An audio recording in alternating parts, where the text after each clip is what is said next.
ইউএনের যে একটা কমিটমেন্ট এবং ডেমোক্রেটিক অর্ডার আনতে গেলে যে গণতান্ত্রিক কর্মকাণ্ড চর্চা, একে অপরের প্রতি রিলেশনশিপ সম্পর্কে কি ধরনের সম্পর্ক থাকা উচিত আমাদের বাংলাদেশে বর্তমানে, সেই প্রেক্ষাপটে আমরা মনে করি গণতান্ত্রিক অর্ডার ফিরিয়ে আনার জন্য আজকে সকলে মিলে কাজ করতে হবে।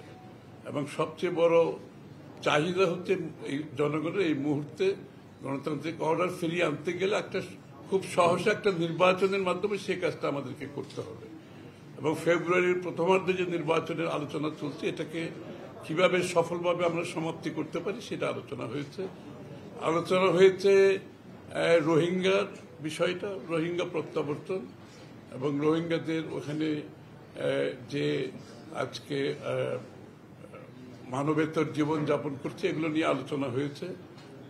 এবং বাংলাদেশের রোহিঙ্গাদের সহায়তার ব্যাপারে বাংলাদেশ সরকার এবং বিদেশিদের একসাথে একযোগে রোহিঙ্গাদের যে কক্সবাজারে অবস্থান, তাদের আগামী দিনের ভবিষ্যৎ কিভাবে তাদের যতদিন তারা প্রত্যাবর্তন করা না যায় ততদিন তাদের বিষয়ে যে জাতিসংঘের সমর্থন ব্যক্ত করেছেন এবং এটাকে আমরা কিভাবে আরো উন্নততর করতে পারি, ভালোভাবে এগিয়ে নিয়ে যেতে পারি।